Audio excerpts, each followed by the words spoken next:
Olá, sejam bem-vindos a mais uma live de domingo, mais um episódio da série Não Tenhais Medo. Hoje aí sobre o grandíssimo, ilustríssimo personagem, figura constante aqui nas nossas lives, em outros contextos, em outros temas, agora especificamente na série Não Tenhais Medo, o psicoterapeuta Viktor Frankl. E para falar um pouquinho sobre o Viktor Frankl, a gente tem hoje uma convidada especial, que é a Isabelle Malbuisson. E a gente vai fazer aí um bate-papo bem legal sobre o Viktor Frankl. Vou trazer ela aqui na tela para a gente. Oi, Isa. Oi, Boa André. noite, tudo bem? Boa noite a todo mundo que nos assiste. Prazer estar aqui. A gente já fez outras lives, né? Só que só no Instagram, primeira vez no Oliver Talk. Agradecer a você e ao Luciano pelo convite. Perfeito, estamos aqui. Eu vou fazer uma apresentação da Isa, se ela quiser complementar alguma coisa para o nosso público aqui. Então, quem ainda não a conhece, né? A Isa, gente, ela está por trás do perfil @literaturavip no Instagram, que está na descrição aqui do vídeo, para quem ainda não segue, seguir. E esse perfil, o @literaturavip, ele está atualmente se dedicando aos clássicos da literatura, né? Leitura, discussão, indicação de edições, né? Mas a Isa, de formação, ela é médica nefrologista e atua na área aí, nesse universo médico, o que eu acho muito legal aí, essa intersecção, essa nuance entre áreas que a gente pressupõe e deduz aí relativamente diferentes. Certo, Isa? Exatamente, André. Na verdade, como profissão, né? Você já falou, eu sou médica nefrologista, mas eu realmente acredito que a literatura ela ajuda a gente a aumentar a nossa sensibilidade para qualquer área da vida, inclusive para a medicina. Então, assim, entender dramas humanos, e a gente vai conversar um pouquinho sobre a vida do Frankl, que realmente foi um drama e como enfrentar esses dramas. A literatura nos ajuda a conhecer outros universos além do nosso. Então, acho que amplia a nossa visão de mundo e vou trazer um pouquinho desse aspecto literário para nossa live. Maravilha, muito bom, Eden. Se o tema dramas humanos aí importa, acho que a figura do Viktor Frankl é, então, portanto, indispensável aí, né? E a gente Certamente. vai falar um pouquinho aí sobre isso. E aí, lembrando, principalmente porque com certeza temos aí convidados da Isa que ainda não pegaram o espírito dessa nossa série. Então, aqui no Oliver Talk, a gente vai fazendo séries de lives que viram podcasts. Então, isso daqui, aliás, muitas pessoas podem e devem estar nos ouvindo e não necessariamente nos vendo, quando a gente colocou como no formato podcast essa live. Então, nós estamos aqui na série Não Tenhais Medo. E qual que é o mote dessa série, né? É falar um pouco sobre a vida de personagens aí históricos, filosóficos, literários, né? Grandes figuras, grandes personalidades, e as tragédias que elas viveram nas suas vidas pessoais e como, apesar dessas tragédias, elas deram a volta por cima, se sobressaíram, é, retomaram assim o seu sentido, né, o sentido para a sua vida. No episódio anterior, a gente falou do Alexander Solzhenitsyn, autor do Arquipélago Gulag, né, e ele tem uma frase que eu acho que também é muito representativa dessa série aqui, que é o sofrimento forja a alma humana. Né? E, Certamente.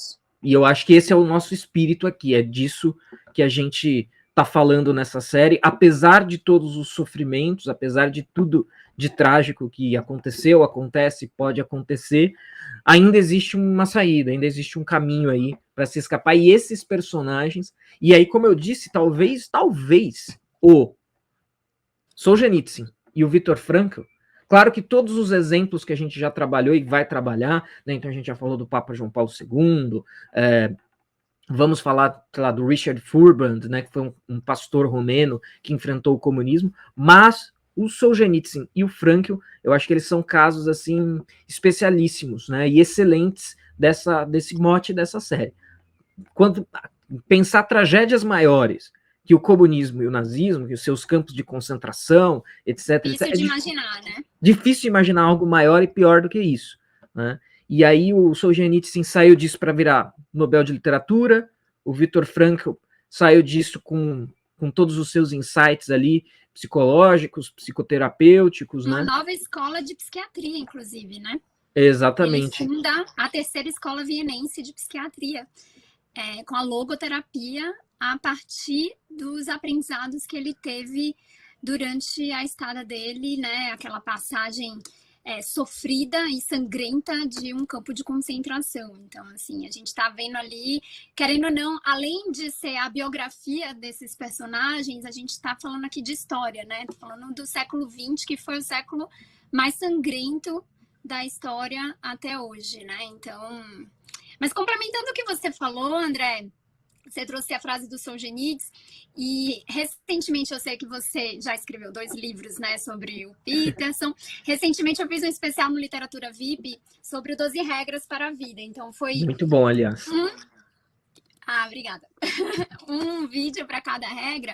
E ao longo das regras, o Peterson, que foi muito influenciado pelo Frankl, né? A gente sabe que o Frankl é uma das grandes influências, o Solzhenitsyn também é uma das grandes influências do Peterson. Ele sempre repete algo que é mais ou menos o que o Solzhenitsyn disse e que você nos trouxe, que é: a vida é sofrimento. Então, não adianta a gente achar que a gente vai passar pela vida ileso sem vivenciar algum drama. Óbvio que a gente está falando aqui de dramas maiores, de verdadeiras tragédias humanas, né? Mas todos nós já passamos ou vamos passar por algum drama que tira o nosso equilíbrio, que nos tira da zona de conforto, que nos leva ao caos. E eu acho que a grande admiração que eu tenho por esses personagens é exatamente o sofrimento é inevitável. O que vai diferenciar é como as pessoas vão enfrentar aquela situação, né? Se eu não me engano, é o Churchill que tem uma frase que fala assim: se você está no inferno, só há alguma coisa a fazer, siga em frente. E esses personagens são exemplos disso, né? Eles, de alguma forma, eles conseguiram seguir em frente, não se vitimizando, né? Que levaria para todo um relativismo, toda uma terceirização da culpa. Eles seguiram em frente, até mesmo procurando em que eles poderiam, eles próprios, terem contribuído para o que eles estavam vivenciando. Claro que ali, né, nem o Gulag, né, no comunismo, nem aqui os campos de concentração no nazismo eram culpas, né, de quem, óbvio que não, de forma alguma, mas a única esfera que a pessoa, diante de um sofrimento tão atroz, é capaz de controlar é a sua atitude perante aquela situação. Os fatores externos dificilmente são controláveis, mas a forma como você vai se colocar diante daquela situação para melhorar aquela situação e diminuir aquele sofrimento, isso é muito pessoal, isso é individual, isso é responsabilidade de quem está vivenciando. Então, é isso que o Frankl nos traz, ele nos traz para tomar a rédea da vida, né? Encontrar a nossa responsabilidade e principalmente falando do tema central da obra dele, que é buscar um sentido. Então, até mesmo nas piores vivências, nos maiores sofrimentos que um ser humano pode passar, ele é capaz de encontrar um sentido, e encontrar esse sentido vai fazer toda a diferença, até mesmo para conseguir atravessar aquela situação. Perfeito. Inclusive, você citou o Jordan Peterson, eu tenho martelado essa tecla, que o Peterson se refere ao Frankl, recomenda o Frankl, mas eu acho que tem uma harmonia de pensamento e uma unidade temática entre o Peterson e o Frankl maior do que o próprio Peterson deixa revelar, e muitas vezes maior do que as pessoas indicam, percebem, elas ficam, quando a gente fala do Peterson, as pessoas, muita gente já sabe que ele foi influenciado pelo Solzhenitsyn, que ele cita mais, porque ele cita mais o Solzhenitsyn, cita mais o Dostoiévski, cita mais o Nietzsche. Mas o Frankl eu acho que está no mesmo patamar assim, de influência, de relevância e de unidade temática para o Peterson. E eu acho que esse mote que você colocou é muito interessante, porque assim, quer se vender essas pessoas muitas vezes como autoajuda. Mas que autoajuda é essa que fala para o sujeito, fala para o leitor: ó, a vida é trágica, amigo. A vida é tragédia. E você está contribuindo para a tragédia. Você contribui para a tragédia, não dá para ser feliz o tempo todo, e talvez isso sequer seja uma meta desejável. Então, assim, chamar isso de autor, você pode chamar? Evidentemente que você pode, se você tiver essa concepção um pouco mais ampla da palavra. Mas como vai colocar ali, enfileirar ao lado de outras coisas, outras obras, outros autores que também são considerados assim, e tem uma mensagem completamente diferente, eu acho um pouquinho temerário. Mas antes da gente se aprofundar nos nossos temas, eu queria aqui fazer o merchan de novo do Literatura VIP. Ó, ganhei essa caneca aqui da Isa, personalizadíssima, muito bonita, muito bem feita. Aqui, ó, onde eu apareço aqui como Capitão América. E foi, inclusive, feita pela Marca Texto, se você quiser fazer também a indicação aí de quem produziu, porque é muito bonito, gente. Muito bonito, muito bem feito. E aí, agradeço, Isa, obrigado. Sigam lá o Literatura VIP, quem sabe vocês não ganham uma também um dia. Os perfis VIPs, os amigos VIP ganham caneca VIP. Então, ó, eu tava aqui com a minha, muito feliz, você gostou. Sejam VIPs vocês também. Sejam VIPs, o slogan já tá. Muito bom, hein? Quero royalties pelo slogan, quero royalties. Tá bom. Ai, mas perfeito, então. Mas, Isa, voltando... sim, queria mostrar aqui, ó, a principal obra do Franco, esse aqui, talvez, não sei se é a principal obra do Franco. Eu tenho essa daqui, ó. A minha edição é bem antiguinha, inclusive eu preciso comprar essa daí, é a 38ª, né, pelo que eu tô vendo aí na capa. 38ª, mas eu acho, gente, eles podiam fazer uma edição mais bonita, o livro é tão bom. Mas essa aqui é pior, assim, do ponto de vista estético, e ela é a 20ª, ó. Eu tô aqui com a 20ª. Eu tô com a 38ª. Onde o Frankl discute essa experiência dele no campo de concentração, e em busca de sentido no campo de concentração. Ele fala algo muito interessante aqui, num dos prefácios, né? Que ele fala que não esperava que o livro dele fosse... E eu citei essa questão das edições, então essa que eu tenho na mão aqui é a 20ª, mostrei aqui agora. Aqui a Isa tem a 38ª, se eu não me engano. Então, olha só, esse livro já chegou na sua 38ª edição em português brasileiro. Então, o consumo dessa obra é muito grande. Claro que teve uma popularização feita pelo Olavo, e a gente sabe que os alunos do Olavo compram as recomendações dele, mas mesmo assim, isso aqui é um texto que não está preso exatamente a esse universo. E isso surpreende, isso já aconteceu na época do próprio Frankl, e isso já o deixou assim, caramba, não esperava que isso aqui fosse vender tanto, e o fato de vender tanto é um pouco desesperador, assim, é um pouco preocupante, porque significa que as pessoas estão preocupadas com esse tema, elas estão se vendo sem sentido e estão tentando buscar um caminho, buscar uma resposta, buscar alguma coisa, né? Eu tenho um outro livro dele aqui, que algumas pessoas acham que é o mesmo, mas não é, que é Sede de Sentido, da editora Quadrante. Peraí, deixa eu ajustar. E esse aqui é, na verdade, a transcrição de uma conferência dada pelo Frankl nos Estados Unidos. E vai ter uma parte, assim, até mesmo de perguntas e respostas que, né, foram feitas pela audiência e as respostas que ele deu. Então, é um texto mais objetivo do que o Em Busca de Sentido, mas traz também um pouco das bases da logoterapia para quem se interessa pelo tema. E o Frankl, acho que aqui, de uma forma mais autobiográfica, mas também com a observação daqueles que conviveram com ele no campo de concentração, porque não é só uma observação da vida dele, né? A observação de que, nossa, pessoas que tinham um propósito, seja ele qual fosse, no campo de concentração, conseguiam passar por aquele sofrimento de uma forma sem morrer, né? Porque ali era realmente a busca pela sobrevivência. E aqui um pouquinho mais técnico, o que levou ele a criar a logoterapia. E ele fala que existe um desejo intrínseco do ser humano por um sentido na vida, por um propósito.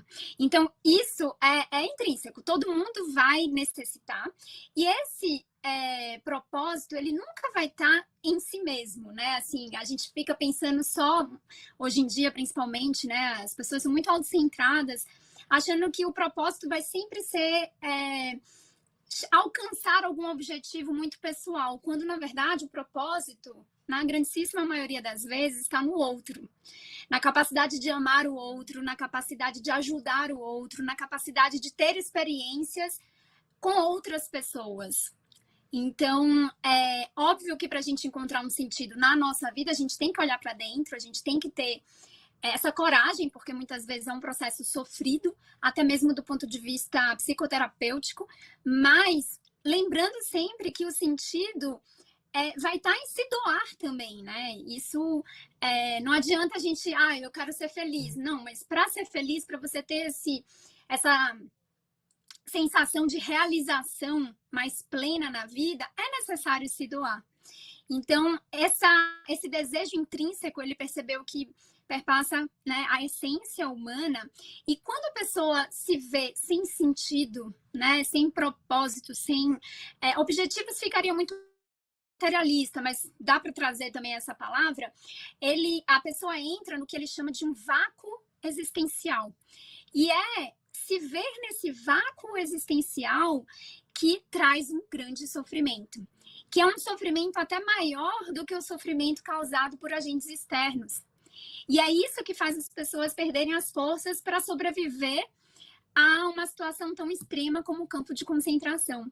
Então, aqueles prisioneiros, né, do campo de concentração que conseguiam guardar um sentido, né, de seja encontrar a família, ele próprio, ele desejava encontrar a esposa que ele perdeu, né? Ele perdeu a família inteira.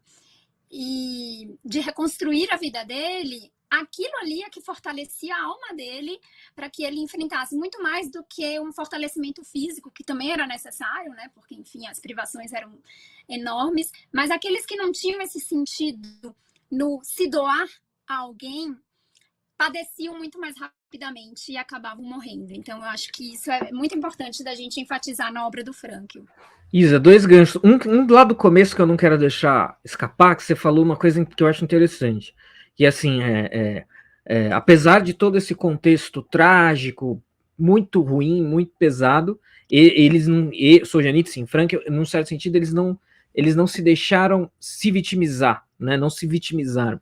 Eu acho isso interessante pelo seguinte, porque teriam todo o direito de, num certo, pelo menos assim, se alguém tem o direito, se alguém teria ou tem esse direito, seriam eles. Um esteve no Gulag, o outro no campo de concentração nazista.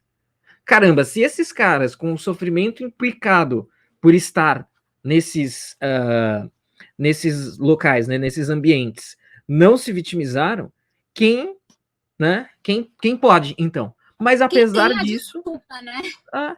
Apesar disso, eles, mais uma vez, como a gente está enfatizando, deram essa volta por cima. E aí, isso que você falou lá no comecinho, eu achei sensacional e bem representativo do que a gente está discutindo aqui.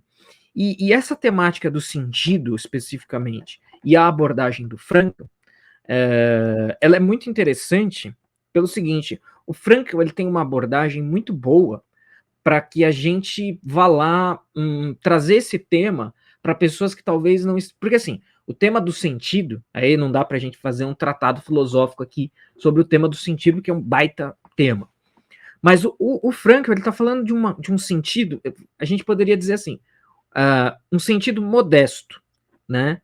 Então não é o sentido do universo impresso por Deus, não necessariamente. Aliás, no Frankl não é esse sentido que tá. Então é um sentido menos filosófico e mais prático mesmo, né? Sim. Então, pode até ser transcendente em alguns casos, para aquelas pessoas que desejam encontrar alguma verdade, né, mais metafísica. Eu trouxe, inclusive, alguns exemplos de literatura para mostrar isso. Pode ser, mas esse sentido vai ser muito individual, né?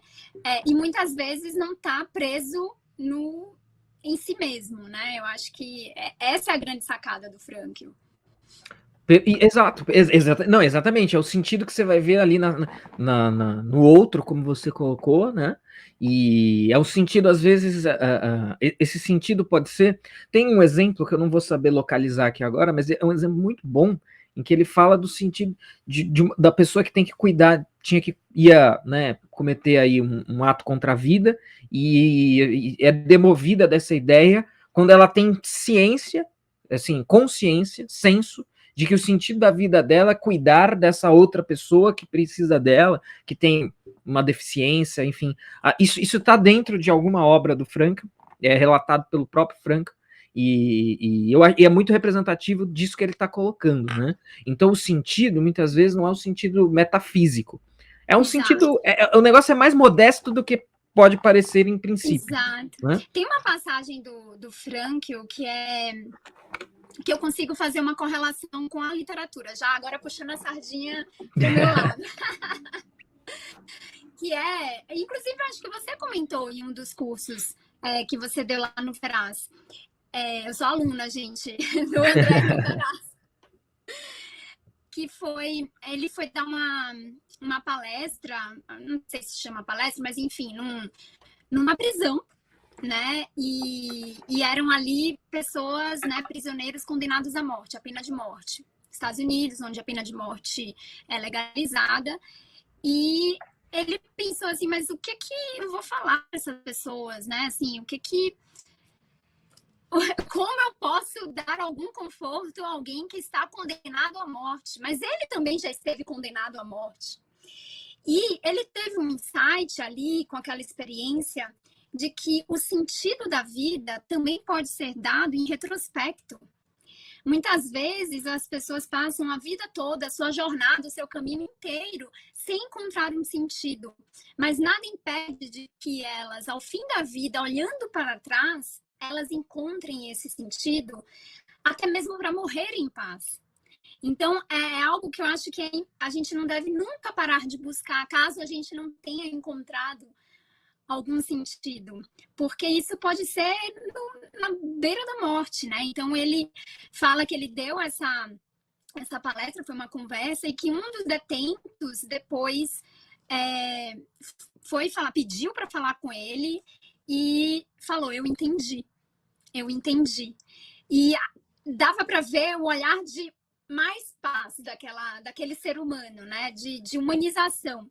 E a conexão que eu faço na literatura, aí russos, obviamente, porque eu amo. Dessa vez não vai ser Dostô, porque eu sempre trago Dostoiévski, senão todo mundo vai achar essa menina só lê Dostoiévski. Não, eu trouxe Tolstói, trouxe 2 do Tolstói, mas o que eu gostaria de fazer o link agora é A Morte de Ivan Ilitch, que é um personagem que descobre uma doença incurável, a gente não fica sabendo o diagnóstico ao certo, né? Eu, médica, querendo saber o diagnóstico, o que será que ele tem?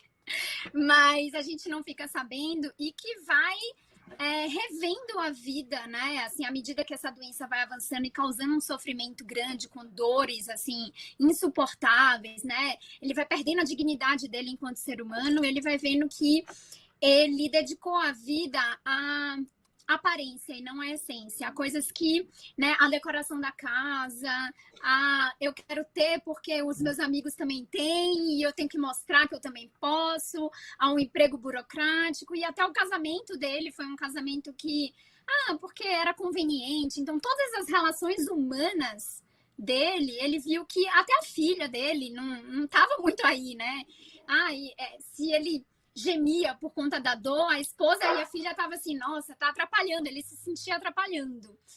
Ele recebe um afeto genuíno e verdadeiro apenas de um criado da casa, mas acho que aqui não tem problema spoiler, tem? Não, pode, manda bala. Mas então eu vou dar um spoiler. Mas no momento que ele vai, de fato, assim, que ele vai espiar, morrer, ele tem um momento de epifania.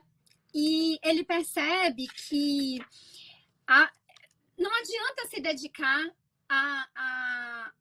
ao que é superficial. E quando ele encontra um sentido transcendente, ele morre em paz. Ele vê, é isso. Ele fala essa frase, eu quero achar a frase, mas eu lembro que ele termina o livro falando assim, é isso. Ele se dá conta e naquele momento ele pode morrer. Aí, ó, aqui, achei. Procurou o seu habitual medo da morte, ele sentia muito medo de morrer e não o encontrou. Onde ela está? Que morte? Não havia nenhum medo, porque também a morte não existia. O sentido para ele foi transcendente, né? Em lugar da morte havia luz. Então é isto, disse de repente em voz alta. Que alegria! Tudo isso lhe aconteceu num instante e a significação desse instante não se alterou mais. Mas, para os presentes, a sua agonia ainda durou 2 horas. Algo borbulhava-lhe no peito. O seu corpo extenuado estremecia. Depois, o borbulhar e o rouquejar tornaram-se cada vez mais espaçados. Acabou, disse alguém por cima dele. Ele morreu. Mas ele encontrou um sentido logo antes de morrer. Então, me lembrou muito a experiência do Frankl na prisão, com esse detento, com um clássico, porque a literatura muitas vezes antecipa, né? Esses grandes dramas. Então, fica a dica para essa novelinha tão curtinha, mas intensa. Não, esse livro é muito bom. Eu acho que ele retrata de maneira literária esse tema filosófico do sentido, ou pelo menos filosófico também, né? E retrata, assim, esse livro é aqueles que são life-changing, né? Você lê isso daí muda. Porque assim, pelo menos um dos sentidos aí é que é te convidar para reflexão, para que você não seja o Ivan Illich, né? Exatamente, para que em vida as pessoas olhem assim, no que eu estou investindo? O que realmente importa? Acho que pessoas, assim, eu como médica, eu já vivenciei algumas situações que a gente vê, assim, que no fim de vida as pessoas tendem a ter essa reflexão e é uma pena que elas não tenham ao longo da existência. Porque, querendo ou não, né, é o tempo que você tem aqui. Então, se dedicar ao que não tem verdadeira importância, no fundo, vai levar a esse vácuo existencial, esse conceito que o Frankl aborda tanto. Não, perfeito, isso é muito bom. Isso me fez lembrar, isso que você falou, da sua experiência médica com essa situação. Eu não sei se eu vou achar aqui exatamente. O Olavo cita um estudo de uma psicóloga, se eu não me engano, onde ele fala sobre 3 perguntas que as pessoas se fazem antes de morrer. E agora eu não vou lembrar, mas assim, são basicamente perguntas de quem teve a epifania do Ivan Illich, né? Olha, putz, mas será que a minha vida teve sentido? Será que eu deveria ter me dedicado a essas coisas? Será que eu deveria ter feito isso? Eu deveria ter passado mais tempo com os amigos, etc. Então, assim, casando aí o Frankl com esse ponto. Essa reflexão sobre o sentido, ela é humana, ela é necessária, ela está maravilhosamente bem expressa aí em algumas obras literárias, e muito interessante, ela é possível mesmo no contexto de sofrimento extremo, mesmo no contexto do maior crime contra a humanidade, ela é possível, ela é necessária, e aí é interessante ao longo do livro, né, porque ele vai falando a que tipo de coisa as pessoas que se apegavam, né? No caso dele, né, era a esperança ali de se reencontrar com a família, o que acaba não acontecendo, né? Publicar ali a sua obra, que ele também já tinha a sua formação, ele era um psiquiatra, um psicólogo no campo de concentração, né? Alguém refletindo sobre isso. As pessoas buscavam, né, ajuda, né? Sim, perfeito.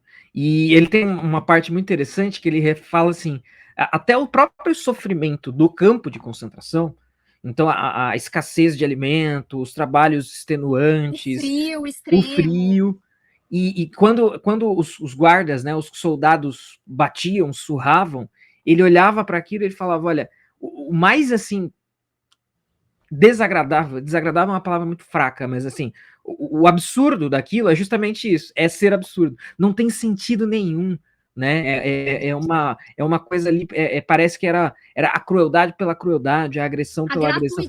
Gratuidade desse.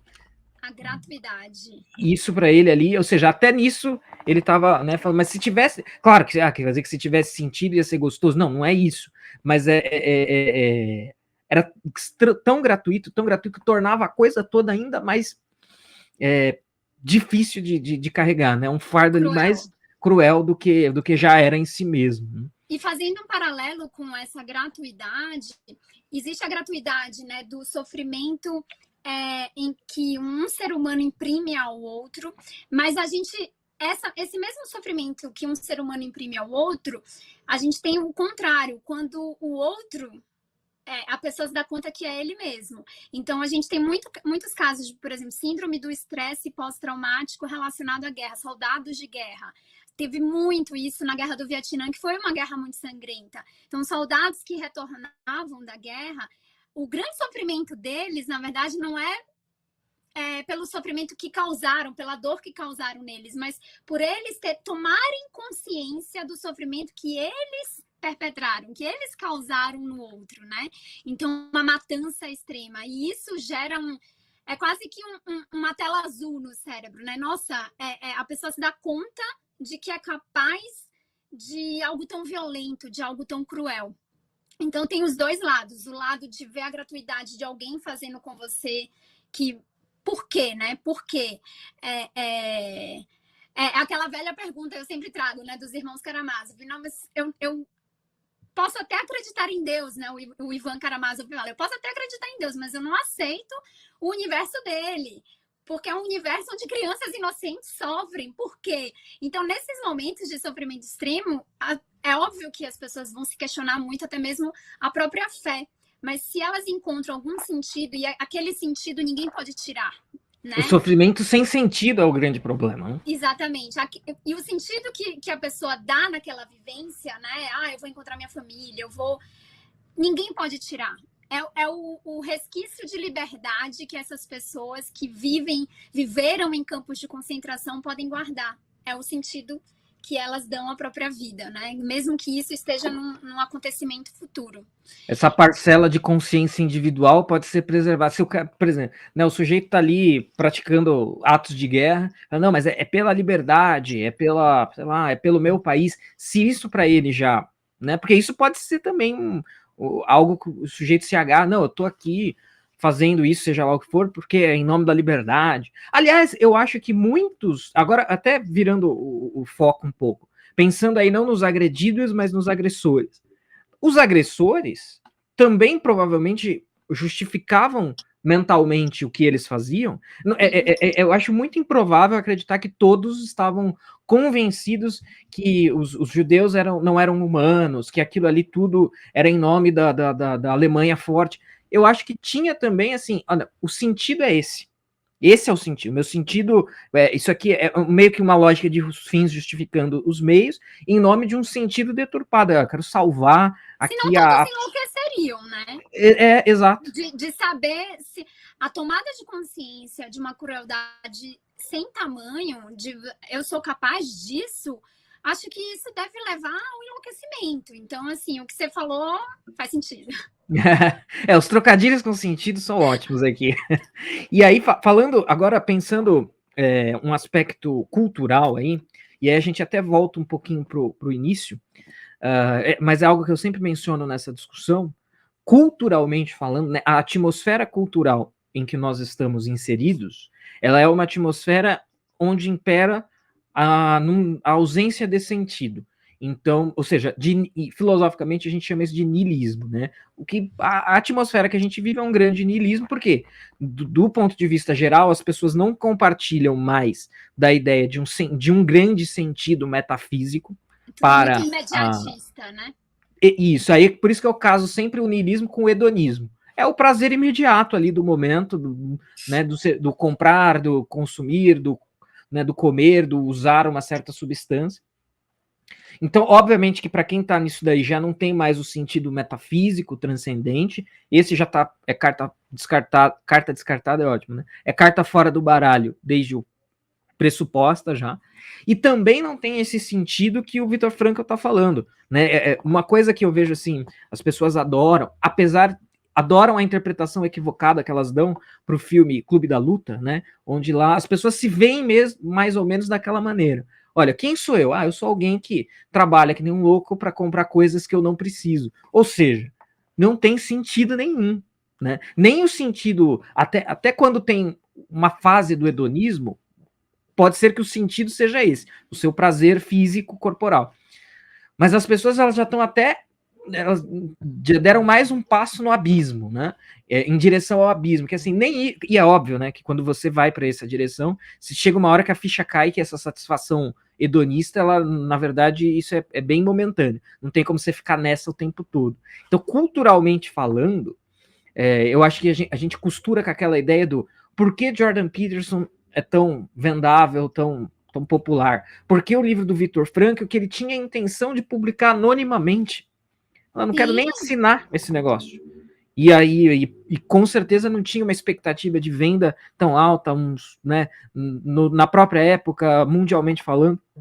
Mas e veja, isso a gente está falando já de quase 100 anos aí, né, mais ou menos, um pouco menos, mas remando para essa distância, e continua culturalmente essa atmosfera de não há sentido algum, nem metafísico, nem mais assim, localizado, mais modesto, como a gente estava falando, não tem sentido nenhum. E aí o pessoal vai, né, em busca desse tipo de conteúdo, de literatura, e esse é um bom gancho também, as pessoas podem encontrar isso no Viktor Frankl, mas podem encontrar isso na própria literatura mesmo, né?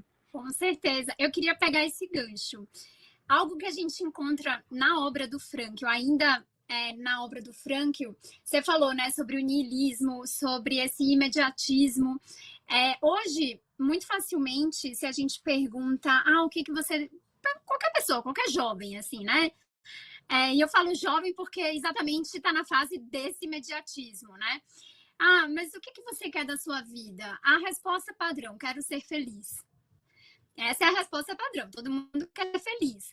O que o Frankl percebe é que na maioria das vezes, né, se não todas as vezes, o homem, ele não quer simplesmente ser feliz, ele quer ter uma razão para ser feliz. Então, é um passo atrás, o ser feliz puro e simples não existe, isso não existe. Ninguém é feliz o tempo todo e essa busca, né, incessante e desenfreada pela felicidade, não é essa felicidade de verdade, né? Ele quer uma razão para ser feliz. E o Frankl coloca, ele deixa bem claro, assim, nesse livro aqui, né? Ele enxerga o ser humano como 3 estruturas, né? Uma estrutura biológica, uma estrutura psicológica e uma estrutura espiritual. Então, o sentido pode sim estar nessa estrutura espiritual para aqueles que querem um sentido transcendente, metafísico. Mas o que eu acho mais interessante, vindo para a estrutura psicológica, né? Ele, ao desenhar as bases da logoterapia, a logoterapia, qual é o grande objetivo? É tornar o ser humano consciente das suas responsabilidades, inclusive para com a sua própria vida, né? Responsabilidade de uma forma geral, mas inclusive em relação à sua própria felicidade. Porque a felicidade não vai cair do céu. É necessário buscar um propósito, um sentido que muitas vezes está, sim, no outro, né? Na sua relação com o outro. E com o outro aqui, eu não estou falando uma pessoa, não, gente. Estou falando com, né, assim, as suas relações humanas. E ao tomar consciência dessa sua responsabilidade, você pode agir, né? Você pode agir independente das circunstâncias. Então, realmente vai na direção oposta ao vitimismo. E eu quero fazer mais uma conexão literária. Vou trazendo, assim, drops literários na live. Não, eu acho isso muito bom, inclusive, assim, sério mesmo, porque se esse vídeo cai, esse podcast cai na mão de uma pessoa que está sofrendo isso neste momento, eu acho que a literatura, assim, obviamente que a grande maioria aqui já leu, vai ler, tem condições de pegar o próprio livro do Frankl, este ou outros, mas eu acho que a literatura ela é uma porta de saída para isso, né? A literatura salva. A beleza salvará o mundo, como diria Dostoiévski. Exatamente. É uma porta de saída para essa questão toda, melhor do que essa. Isso aqui não é exatamente uma obra técnica, né? E as obras, embora o Frankl tenha as suas obras mais técnicas, aqui quando ele vai falar da logoterapia, que o método dele fica um pouco mais técnico, mas assim, de repente, essa porta de saída pela literatura, ela tá mais acessível. A maçaneta tá mais próxima. Então é muito legal isso daí. A ficha das pessoas pode cair a partir da leitura de uma obra literária. Então, já que estamos na parte das obras literárias, eu quero trazer mais 2 exemplos. Ainda no Tolstói, existe um dos romances mais famosos do Tolstói, a Ana Karenina, né? E todo mundo lembra de Ana Karenina como é uma história de traição, de adultério. No fundo, Ana Karenina, o Tolstói aí foi bem marqueteiro, né? Ele pegou o nome de uma das protagonistas, porque na verdade não é apenas uma protagonista, que é a protagonista adúltera, e colocou porque ele venderia mais. Mas, na verdade, essa edição belíssima, meu Deus, mas eu tenho a minha.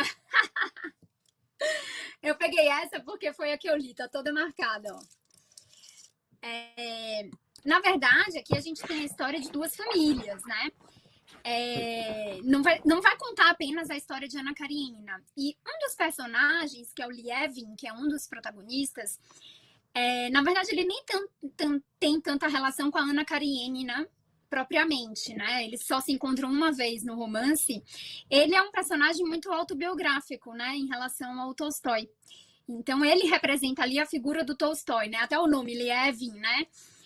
E é um personagem que tem uma inquietação própria da busca do sentido da vida, né? Então, ele é muito responsável, ele sabe, né, quais são os deveres dele, ele está pronto para exercer esses deveres, mas falta alguma coisa. Ele tem uma desilusão amorosa, ele pode depois reconstruir, reescrever a história dele. Mas eu acho belíssimo o capítulo, já mais para o final. Ai, spoiler também, mas não vou dar todos os spoilers, não.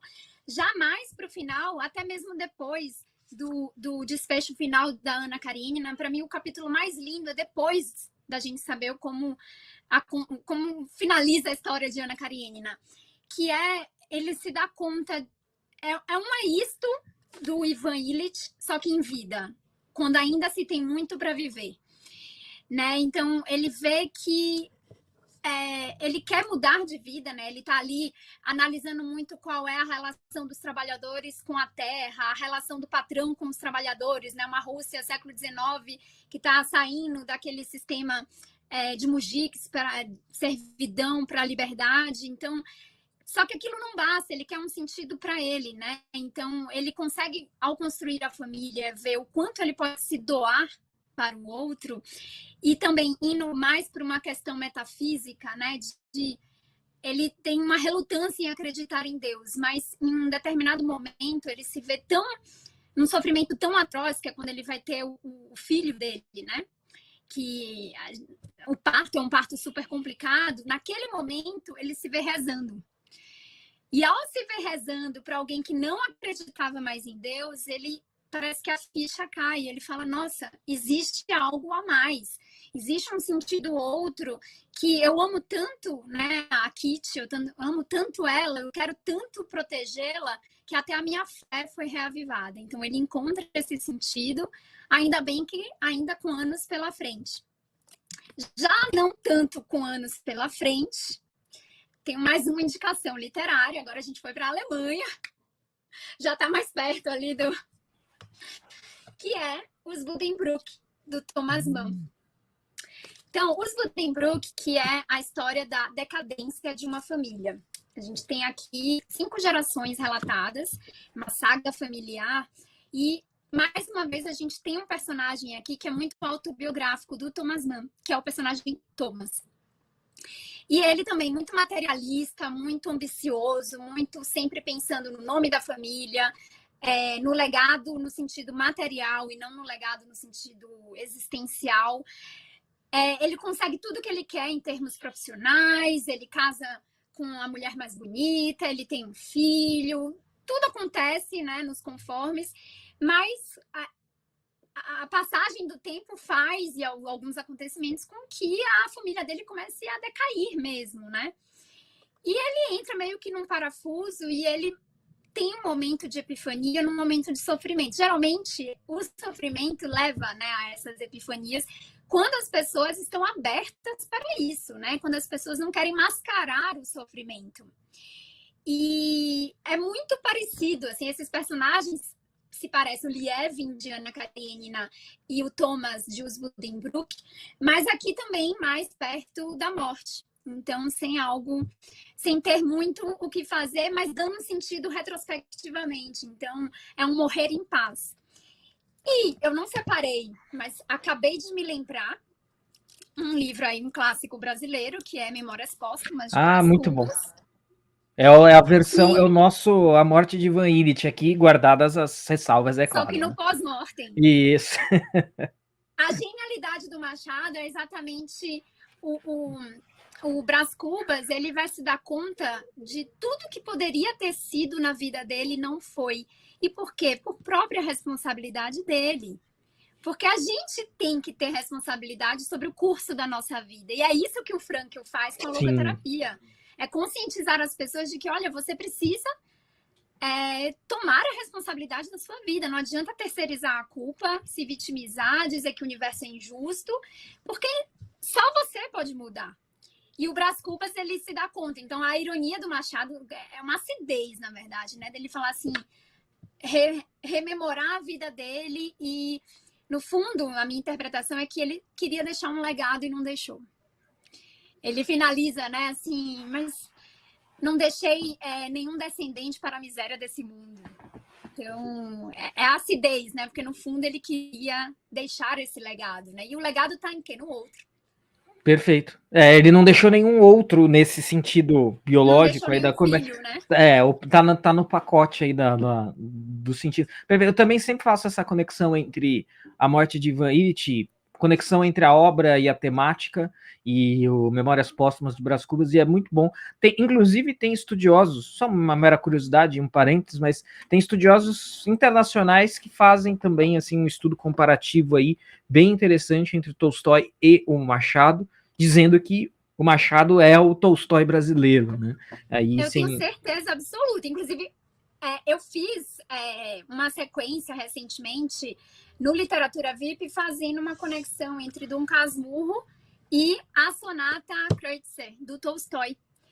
Só que aí mais na questão da autodestruição. Então, assim, certeza que o Machado é o Tolstói brasileiro, assim, né? E eu falo porque eles são imortais, eles vivem no meu coração. Então, Perfeito. Agora, eu queria trazer um elemento e já fazer um merchan também.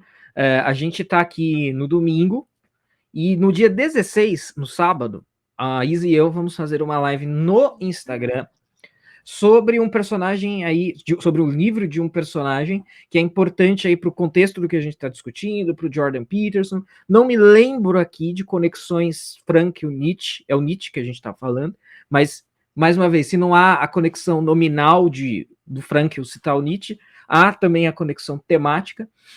Então, nós, dia 16, no Instagram, a gente vai fazer uma live sobre o livro Sobre Verdade e Mentira, em sentido extramoral, do Nietzsche. E o Nietzsche foi um cara que é outro sujeito muito citado pelo Peterson. Muito citado pelo Peterson, por quê? Porque tem essa discussão do sentido, tem a discussão do niilismo. E o Nietzsche, coincidentemente eu estava falando sobre isso com alguém hoje. O Nietzsche, ele eu sempre falo isso, né? Ele é um bom diagnosticador e, na minha visão, um prescritor não tão bom. Então, mas o Nietzsche foi um cara que falou também, olha, a civilização, ela já não tem mais sentido, né? Quando você vai lá e estabelece que Deus está morto, e aí o pessoal brinca, né? Não, Nietzsche matou Deus. Quando o Nietzsche está falando isso, ele não está vociferando um ateísmo, ele está diagnosticando a cultura da época dele. Exatamente. Quem matou Deus foi a Europa, né? A Europa matou Deus. E quando isso acontece, obviamente, evidentemente, que isso afeta a discussão do sentido, pelo menos no aspecto transcendente. E há dentro do pensamento então, assim, há uma profunda discussão sobre esse tema, e há uma solução, que não vem ao caso a gente abordar aqui, mas há uma solução no pensamento do Nietzsche para essa falta de sentido. Mas veja, o Nietzsche, mesmo a solução ruim, né, a prescrição não tão boa do Nietzsche para o problema, e aí, por que ela importa menos? Porque até ele quis achar um caminho para fora disso, né? Mesmo Nietzsche, com a sua visão aí complicada das coisas, ele não, ao contrário do que as pessoas parecem dar a entender, o Nietzsche ele não sentou nesse fato e falou, olha, é isso mesmo, não tem sentido. Não, ele tentou uma saída, uma solução à sua moda, à sua maneira, sem, obviamente, trazer de volta qualquer elemento transcendente, etc. Mas, assim, buscou uma solução para isso. E tem uma frase do Nietzsche, que eu coloquei aqui nas minhas notas para a gente colocar, que ele diz assim, quem tem um porquê viver aguenta quase qualquer como. como. Né? Perfeito, O Nietzsche era um cara com uma veia muito literária, inclusive, também, né? Falando em literatura e nas nuances todas aqui, a forma de redação do Nietzsche é muito literária e, portanto, com isso eu quero dizer muito bonita, né? Muito agradável, muito marcante e também curta, né? Sem muitas... Não é muito... Nietzsche era bem avesso ao estilo filosófico tradicional do tratado, né? Do ensaio, etc. Era um cara mais aforístico. E eu acho que essa frase, ela resume bem o pensamento do Frankl também, né? Então, no fundo, é encontrar um porquê. Encontrar um porquê. Mesmo que esse porquê, mais uma vez, seja lá, modestinho, recortado, né? Não é o grande... Não, porque eu quero concretizar as virtudes cardeais, divinas, me alinhar... Pode ser, se for isso, ótimo. Mas, assim, não precisa necessariamente ser isso, ou não precisa ser isso logo de cara. Cuidar do seu filho pode ser algo nesse sentido, né? Transmitir conhecimento, alguma coisa nesse caminho é possível. E aí eu queria trazer mais duas coisas para a gente comentar. Uma outra frase, agora do Frankl, né, onde ele diz o seguinte: quando nos deparamos com situações de dor, sofrimento e uma possibilidade de morte iminente, passamos a refletir não somente sobre o sentido da vida, aí é o Ivan Illich, né? Então, quando ele fica doente, e aí ele faz um tratamentinho ali, consulta um médico, consulta outro, mas quando vê que o negócio aparentemente não vai ter saída, aí é que vem essa carga de reflexão, né? Então, passamos a refletir não somente sobre o sentido da vida, mas também sobre qual é o sentido desse sofrimento e da morte. Ou seja, encontrar um sentido no sofrimento. No sofrimento. Né? No sofrimento. E aí, um elemento que eu queria trazer, não sei se eu já comentei, acho que eu não comentei com você, mas eu comentei isso em algum lugar. O título original desse livro, Em Busca de Sentido, é um belo título. É um título muito bom. Sim. Mas não é o título original do livro. Ou pelo menos, isso, Em Busca de Sentido foi um título mais assim, mais comercial, né, dado posteriormente à obra. Mas tipo Tolstói com Ana Karenina, foi marketing. Não, exato, e faz parte, viu? Faz parte, claro. Entre a Ordem e o Caos, também foi, também foi marketagem. Amazon vai. Seria muito. O pensamento de Jordan Peterson seria muito mais descritivo do que mas seria menos atrativo comercialmente. Exato. O título original do Em Busca de Sentido do Frankl é algo como: apesar de tudo, dizer sim à vida. Isso é muito interessante, muito bom também, e muito representativo da coisa toda, né? É isso mesmo. Apesar do sofrimento, né, encontrar sentido nele e, por consequência, dizer sim à vida. Então, há sentido na vida e no mesmo que ela... Mesmo no sofrimento. Mesmo quando o sofrimento está na composição dela. E a gente vê, assim, que nas experiências à nossa volta, né? Muitas pessoas, depois de turning points, né? Assim, de mudanças drásticas, de alguma coisa inesperada, que é o caos falado por Peterson e explicado por você no seu livro. São nesses momentos de sofrimento agudo que muitas vezes as pessoas vão ter aquele... que gatilho é uma palavra tão hoje em dia, né? Vinculada a um outro sentido, mas vão ter aquele gatilho, aquela fagulha para tipo assim, nossa, eu preciso repensar, eu preciso encontrar sentido em algo que realmente importe, né?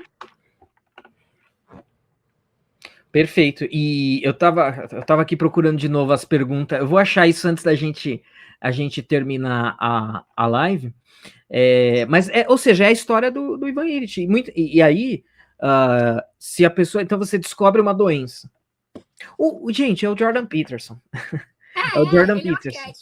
Né? É o Jordan Peterson, é o cara que apanha da vida, do universo, leva nocaute em todas as direções. A mulher é diagnosticada com câncer terminal, aí ele começa a tomar ansiolítico e fica viciado, aí tem que se tratar para sair desse vício e quase morre no processo, porém, aí felizmente para todos nós, consegue sair disso, sim, né? Sim. Eu queria, André, na verdade, trazer aqui Apenas um ponto técnico mesmo. Talvez, não sei se o público do Oliver Talk se interessa, mas fica como curiosidade. Porque, assim, o Frankl, ele criou a logoterapia, que é a terceira escola vienense de psiquiatria, né? Então, e eu queria falar de 3 técnicas da logoterapia. Porque, de repente, pode agregar na vida de alguém, né? Quem sabe? Não que a gente possa aplicar, se auto-aplicar.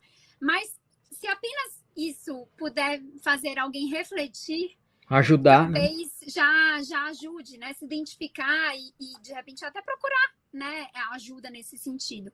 Então, a logoterapia, como eu disse, tem como principal objetivo conscientizar a pessoa da sua responsabilidade perante a sua vida, né? Não adianta que não vai ser ninguém que vai pegar na sua mão e que vai te mostrar, olha, a direção é essa, o caminho é esse, e é assim que vai dar tudo certo. Porque não vai dar tudo certo, mas vai existir sentido sim, né? E é essa busca que merece atenção. Então, existem 3 técnicas na logoterapia, técnicas principais, né? Então, que é a técnica da desreflexão, que, como eu coloquei mais no início, assim, o sentido muitas vezes está no outro, né? Na sua relação com o outro, no que você pode oferecer ao outro.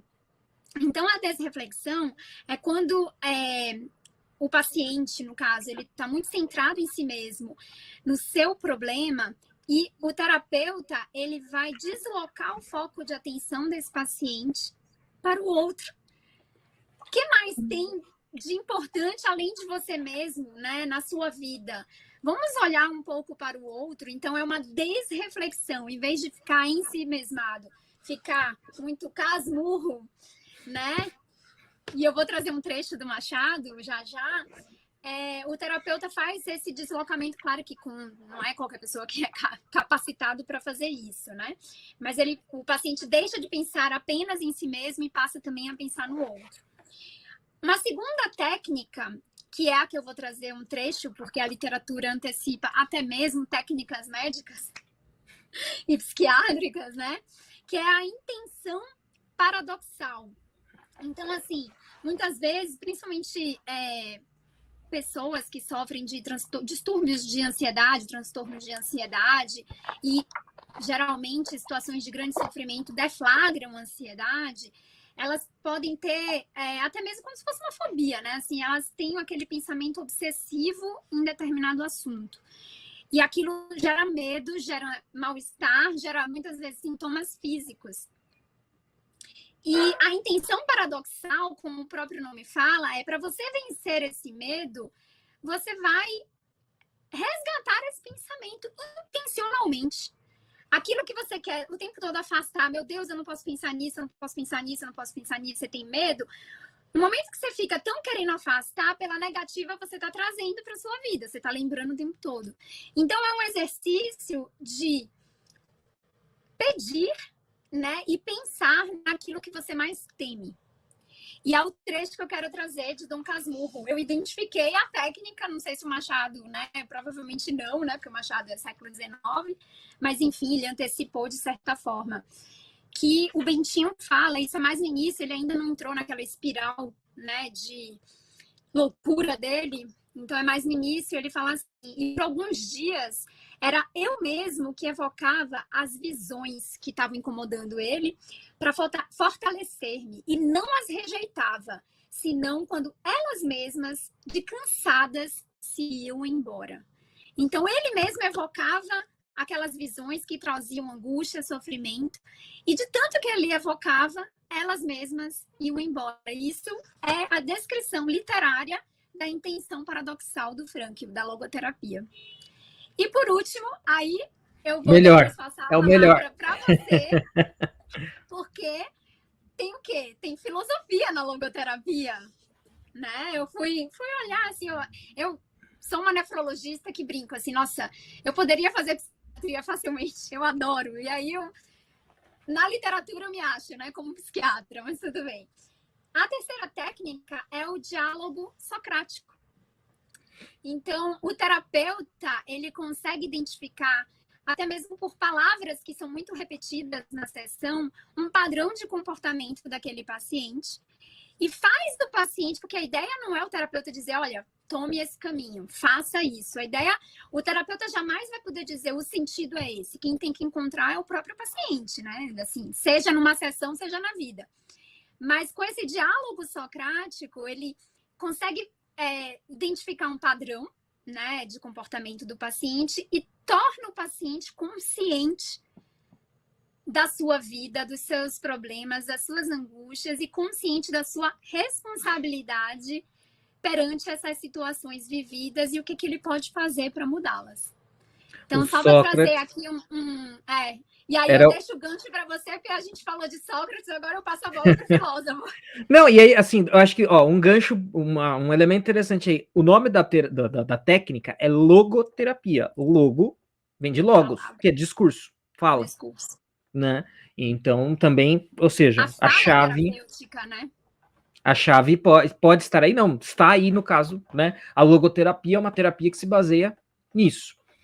Sim. E o Sócrates, né, fazia parte do método socrático, isso de despertar no interlocutor. Então, o Sócrates não era o mestre dogmático, né? Olha, a verdade é essa, porque eu estou dizendo que é, e você acredite nela, né, siga esse caminho, porque é assim. Não, ele queria despertar nos seus interlocutores a veracidade do que estava sendo colocado. Né? Por isso que o nome disso é maiêutica, né? Essa técnica socrática que compõe o método socrático é a maiêutica, e é aquela imagem que usam para descrever o Sócrates, é o Sócrates parteiro de ideias, né?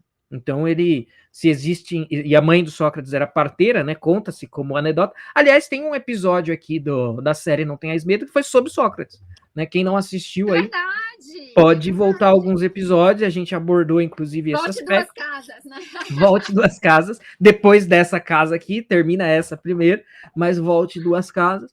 Então, Sócrates, e é interessante também assim, dar à luz, você só pode dar à luz, né? Uma parteira só pode dar à luz a uma mulher que esteja grávida. E o Sócrates, como parteiro de ideias, então, ele vai trazer essa ideia no seu interlocutor e fazer ali ele por si próprio, né, com as próprias pernas, se dá conta daquilo que está sendo colocado, daquilo que está sendo posto, e não num caminho dogmático, autoritário, de falar, olha, é aqui porque eu, o mestre, estou dizendo, eu, o psicanalista, estou dizendo porque eu sei, então vai por aqui, acabou, fechado. Não, o negócio é um pouco mais aberto. Como não poderia deixar de faltar uma certa ironia, há controvérsias hoje em dia sobre uma parteira só poder dar luz a uma mulher que esteja grávida. Ser mulher existe controvérsia.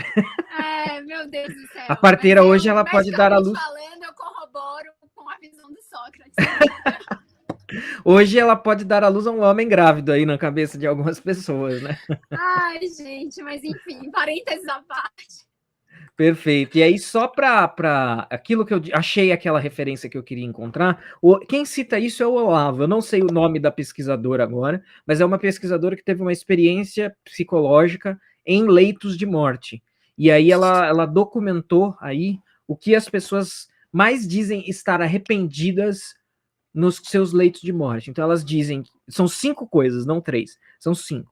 Elas dizem que ter tido coragem de viver uma vida verdadeira, não a que os outros queriam que eu vivesse, tá aí o Ivan Illich, né, preocupado com a cor da cortina, com o móvel, para mostrar pro outro, e não em viver, sei lá, algo que tivesse sentido para ele, né? Então as pessoas dizem, esse aspecto eu acho que é o principal, mas elas dizem também que elas se arrependem de ter trabalhado tanto, de não ter tido coragem de expressar os sentimentos, de não terem estado mais em contato com os amigos, e de não terem se permitido serem mais felizes. Tá? Então depois eu encontro isso daí, a referência perfeitinha. Tem muito no outro, né? Tem muito do vivenciar. Sim, o amigo, o familiar. De se relacionar, né? De ver importância nas relações humanas, né? Perfeito. Isso e era o que o Frankl trazia também, né? Tanto da sua experiência quanto no propósito que ele tinha para quando ele acreditava realmente quando ele saísse do campo de concentração. Perfeito. Então é isso, minha gente. Essa é a nossa série aqui. Então, conclusão de tudo. Resumo de tudo. não tenhais medo. Viktor Frankl e Solzhenitsyn aí, dando a letra total. Se você não entender com o Frankl e com o Solzhenitsyn, não vai sacar.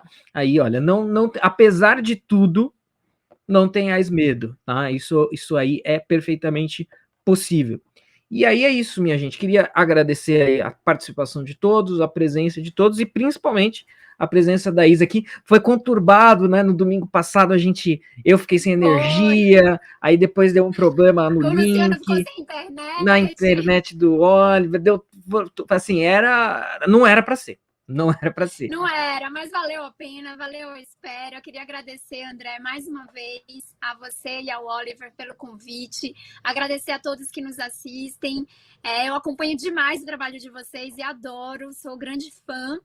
E é isso. Vamos dia 16, né? Lembrando mais uma vez, no Instagram dessa vez, a nossa live, às 20 horas, é um sábado, sobre o livro do Nietzsche, sobre verdade e mentira. Então, mais uma discussão filosófica e, com certeza, com conexões literárias.